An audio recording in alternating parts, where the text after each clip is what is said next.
Hello everyone, and welcome back to this Thursday morning live in Adelaide, South Australia. I'd love for you to jump on and let me know that you're here, let me know that you're watching and where you're from and what brings you to this live. Once again, I love connecting with you all, whether watching the live or replay. It's good to know that you're here. Let me know how you're feeling. Let me know if there's anything that I can help you with at all. And, today's live is actually all about, friendships, right? And this is something that I used to really struggle with myself, right? I wondered throughout my whole life why I never had many friends, why I wasn't liked. I just thought, that something was wrong with me. But, what I didn't understand was that, friendship definitely is a two-way street, and you have to actually be in the right mindset at times to be able to attract those friends and keep those friends. Because when you're stuck in anxiety, it can be really hard to make those friends because you're too, stuck in your head and worrying about what's going on in your own life to actually be a friend to other people. So it makes it quite difficult to come across as that liked person and to make friends when we're not in the present moment, right? When we're stuck in our heads and just thinking about what's going on in our own life. And the fact that, you're just quite often really shy and anxious and think everyone doesn't like you. And then it just affects the way you show up, right? So it makes it quite difficult to make friends. Plus, if you add into the mix, if you don't, feel worthy to make friends either. But before we get into it, because there's some newbies here, my name is Zoe Jean, and I am an anxiety coach and NLP coach, helping women to heal their anxiety from all over the world using the Rewrite Your Anxiety method, which focuses on mindset work, body connection work, nervous system regulation and habits. So all of those are crucial on your healing journey. You need to be able to rewire the programs in your subconscious mind for long-term results rather than just working with the conscious mind. If anyone knows what self-sabotage is, majority of the time you self-sabotage yourself because your subconscious mind brings you back to what it believes to be true. And that's what happens regularly when you just try to consciously change your anxiety by positive affirmations or, certain techniques and things like that. And then you need to build a deep connection with your body so you can pick up on the signs and signals when stress and anxiety and everything like that is in its early stages, so you can regulate your emotions and come back to that place of peace, calm and safety. And safety is really, really important because at the end of the day, all anxiety comes from that lack of safety. You don't feel safe. And then nervous system regulation, learning how to regulate your nervous system, and then from there widening your window of tolerance, because the longer you stay in a dysregulated nervous system, the smaller that window of tolerance gets. So we want to get into that window of tolerance and then continue to expand it. So, because of course, life's full of ups and downs, right? We're never going to be able to get rid of every single experience. It could cause some anxiety. It could cause some stress. So it's really important to learn how to regulate that window of tolerance, widen that window of tolerance, so it doesn't affect you as much and you're able to go along with your everyday life without it making you spiral out of control. And then, habits are really, really important as well because everything we do is based off of habits, right? So it's about recognizing what all your habits are, which ones are technically a negative habit, but still serving you in a way. And then when you work out what those habits are that are negative, but still serving you in a way, how can you get that same benefit in a new habit? So say, overeating is a negative habit, right? But that's what I used to do, but it used to give me that joy and happiness that I wasn't getting elsewhere. So it's about recognizing what all your habits are, which ones are not serving you, and how to get that same benefit in your positive habit, and just to embody and create new positive habits and be able to put them into your everyday routine regularly. So, that's a bit about what the Rewrite Your Anxiety process is all about. If anyone wants to learn more about that, feel free to let me know in the comments or send me a message. And yeah, like this live about friendships, this is something that's actually really, really true to my heart because I've struggled so much creating friends. And I still don't have a lot of friends now, but I'm okay with that because I'd rather have quality friends over quantity. So I might not have a lot still, but the friends that I do have, I'm really, really close to, and we will basically do anything for each other, and we're always, talking, communicating and helping one another. And, it's just an amazing feeling, right? Even just I've got a partner now, but last Valentine's Day I was still single, and like one of my closest friends now even just sent me like the beautiful Valentine's Day message. And this is why friendships are so important, and you know, beautiful and powerful when you're in that space. You can create these long-term successful friendships, because like it helps you get through life. It helps you deal with, if you don't have a like romantic partner, helps you deal with that. And just, we all love and crave that connection, right? We love that, to feel connected to others. We love to feel seen and heard, and creating good friendships can really help with that. But a lot of us do tend to struggle when we have an anxiety, especially if it's social anxiety, right? So it's really, really important to, you know, dive deep if you're struggling to make friends, to why that could be, and how you can start thinking outside the box, and how you can start creating more friendships, and just starting small and getting out there and kind of seeing what happens and giving it a go, of course, but not attaching yourself to needing to create a friendship or become really close with someone, because that's when it's not going to work, essentially. And to be able to create a good friend, to be able to get good friends and maintain good friends, you need to be a good friend yourself. So I really invite you to ask yourself, am I a good friend? Because back in the day, I really was not a good friend, because I was too stuck in my head. So all I could think about was myself and what was going wrong. I didn't feel grateful for anything. I didn't thank anyone. I didn't do anything for anyone else, because I didn't have the capacity to. So therefore, I was not a good friend. So that's why it made it hard to make friends.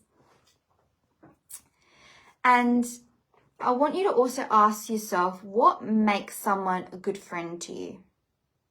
What makes someone a good friend to you? And then once you have thought about or jot down what makes someone a good friend to you, ask yourself how you can be that to someone else.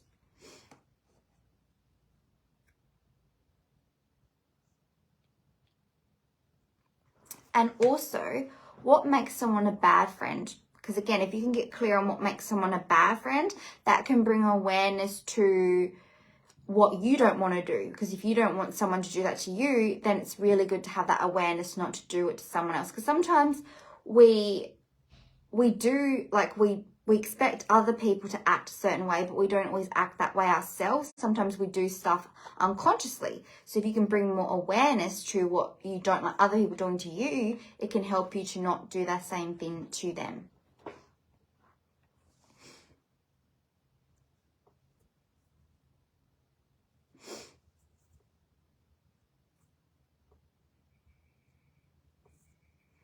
And you know, what type of people do you surround yourself with currently, right? Like maybe you're also struggling to make friends because you're surrounding yourself with the wrong type of people. So currently, who are you surrounding yourself with? Really get clear on that. Are you surrounding yourself with people that are good people to be around, that are going to help lift you up, that are going to be good friends for you? Because you can still do all the things for people to be a good friend yourself, but if they're not going to be a good friend back, then you're pretty much wasting your time, and it's going to bring you down and affect your energy. So really get clear on who are the people you're currently surrounding yourself with, that you're trying to create friendships with, or maybe you're already friends with them, but they're bringing you down. Because obviously not all friendships are equal, and not all friendships are good. And sometimes, like, we go through hard times in life, and then it actually helps us see who our true friends are. Sometimes when we go through the hard times, we do lose friends. So that helps us see who our true friends are, because if they're only going to be around for the good moments, then you probably don't really want them in your life anyway. You want friendships that will be with you and support you through the good times and through the bad times. And I know that can be really hard to hear, to know that sometimes people shouldn't be in your life if they're not going to support you in the hard times. But at the end of the day, that's the reality of it, right? And if they're going to, you know, not support you in the hard times, then that's for a reason, right? They're not meant to be in your life. And I feel like this is also why a lot of people like struggle to heal and feel anxious about healing and about it changing their identity and changing who they are as a person, because they also feel that maybe they'll lose friendships over it. And personally, I have lost friendships over it too, over doing this healing work. But I learned that those people were only meant to be with the unhealed version of me. They're not meant to be with this new empowered version of me, this new healed version of me. So yes, it's hard, but don't let the possibility of losing friends stop you from healing, because you're going to create new friends, better connections, people that actually treat you the way that you deserve to be treated and will help you grow and learn and develop. Sometimes we're just not meant to have the same friends our whole life, and that's okay.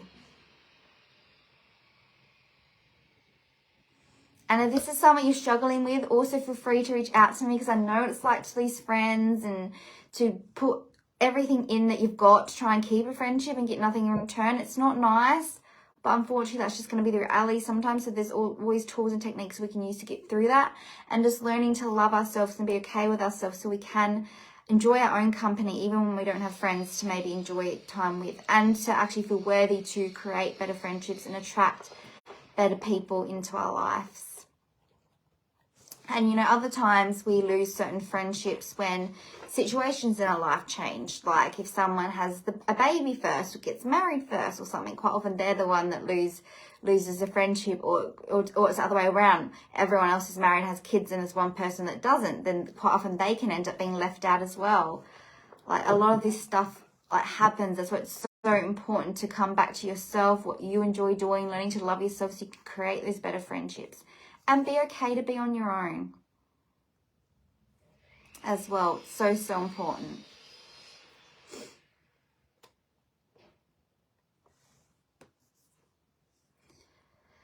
And, you know, how are you finding, you know, the balance between, you know, so it's so important, as we're talking about, to be a good friend to other people and support people in order for them to be a good friend to you. But you also don't want to get stuck in the people-pleasing mentality, doing everything for them and not having time for you. So it's really important to find a balance between the two. And let me know if anyone struggles with this, right? Because it can definitely be hard. And I feel like especially these women, like a lot of people I've worked with and spoken to, have had trouble with, you know, either not having friends or having friends but being too much of a people pleaser and putting everyone else's needs before their own. And then they feel like that's the only reason they've got friends, though, right? Because they do everything for them and they put themselves last. So let me know if that's something you struggle with. I'll definitely talk more into how to find that balance between the two. And obviously that also comes from setting boundaries, right?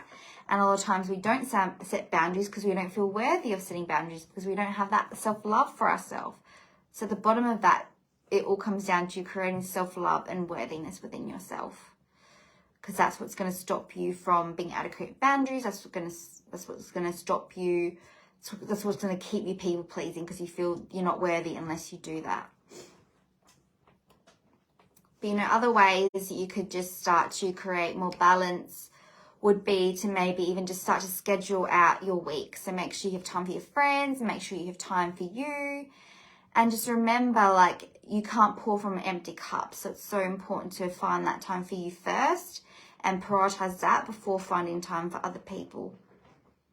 So just see if it helps to set up a bit of a schedule to make sure you have that time for yourself before you give all your time to other people. And set up that regular time to do your hobbies throughout the week and what makes you feel good. And you'll quickly see how you feel, how your energy transforms when you make sure you find that time for yourself and what you enjoy. Like, I'm even noticing that a lot lately. Like, for a while there, I didn't have a lot of time for myself, but I've been having a lot more time for myself lately, and it just feels so good, and I've been in such a better energy for it.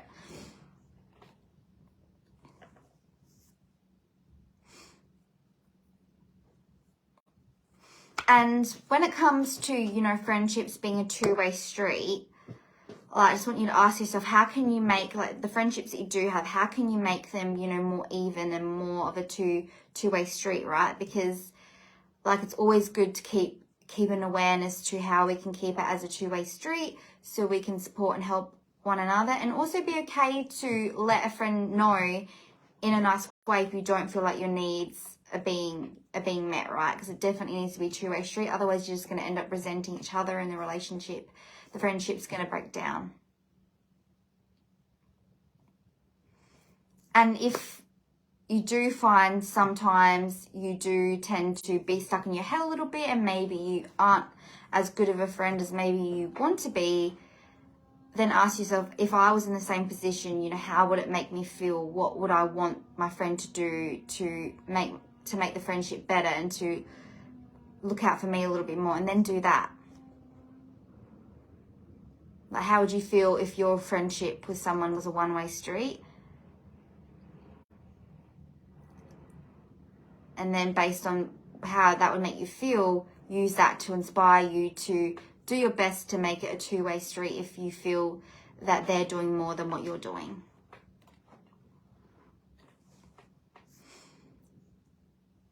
And it's also really important to know sometimes when friendships deteriorate or friendships, you have struggles and stuff and arguments, it can also come down to plans not going to plan, right? Like that. Like I used to need that sense of control when I was chronically anxious. So if someone cancelled on me or something didn't go to plan, then it would definitely cause some arguments and some confrontation.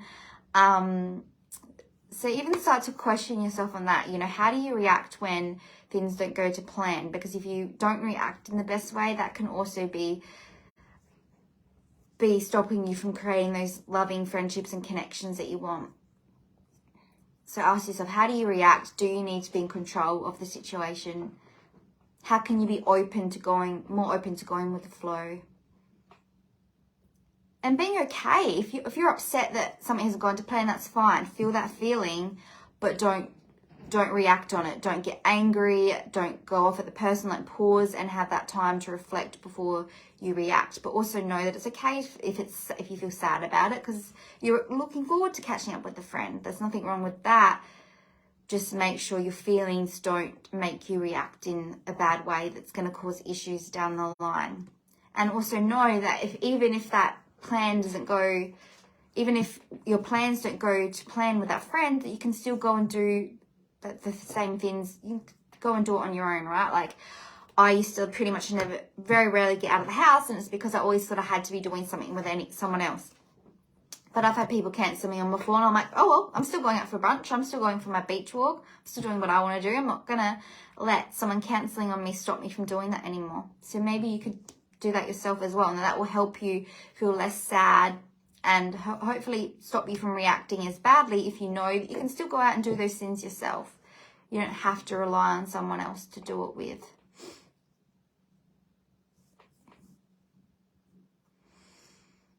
And, you know, how can you see that it might actually be working if you do need that sense of control, and if you do like overly plan stuff with people? How can you maybe see that that could be working against you, and that it is really important to do your best to go with the flow a little bit more, to create the best friendships and to make it more fun and enjoyable for both people? And even just watching this live and having that awareness might also just be really beneficial to you, because we can't change something unless we're aware of it. So really start to reflect. Do you try and control your friendships? Do you have to know all the answers and what's happening? Or are you able to just go with the flow? And are they there for you if you have a breakdown and need someone to talk to pretty urgently? And are you there for them in the same scenario? Like, getting clear on those things is really important as well. Because as mentioned before, you want those friendships, the people that are going to be there for you no matter what, not only in the good times, and then you want to do that for other people as well.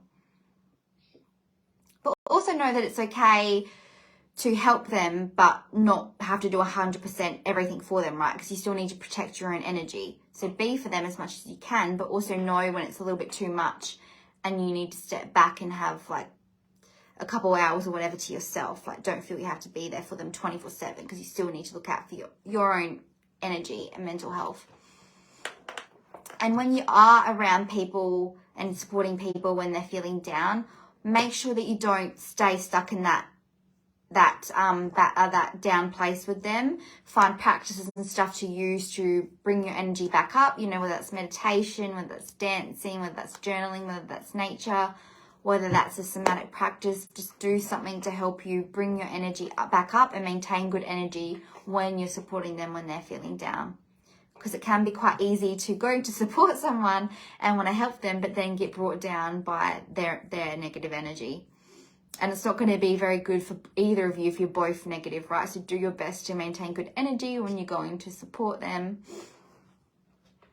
and get back into your good energy after you've been supporting them as well.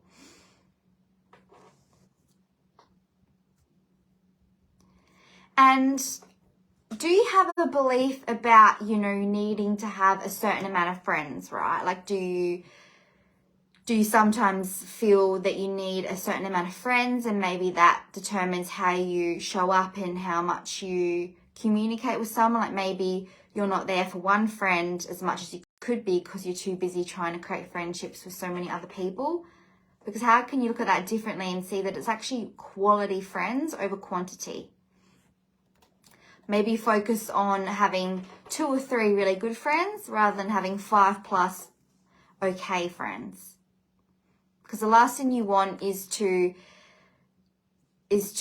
have other friendships fall apart because you're too focused on needing a certain number of friends. Because, you know, I've definitely been caught up with that in the past, wanting a lot of friends. So then you're too busy trying to talk to and catch up with so many other people that other friends get left behind in the mix. So also think about that as well. Even if you had one really good friend, that would be enough as well, right? You don't need to have a lot of friends. You just need to have quality friends.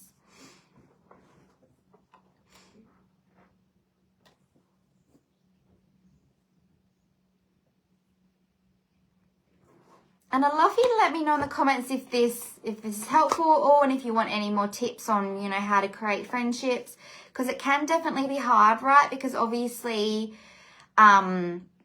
we can't control how someone takes how we say something. We can't control how they react to it. And also when it comes to our subconscious mind, everyone has its own, we all have our own filters, and we all take on things differently and perceive things differently. So all you can do is your best to make sure you come across a good way and be a good friend for them while still looking after yourself, but knowing that you can never 100% control how they're going to take something. And know that that's okay, you know. And sometimes it's okay if you have little disagreements here and there. It's as long as it's as if you can get through that and be willing to apologize and be willing to look at your part in the puzzle, right? Sometimes I feel like other times why friendships break down is because we live in that affect mentality.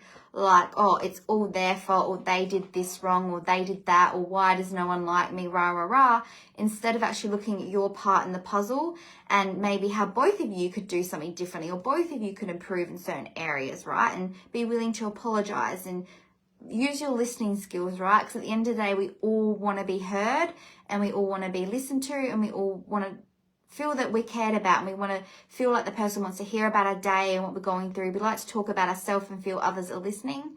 So even just take that into mind when it comes to your friendships, your current friendships, and creating new friendships as well.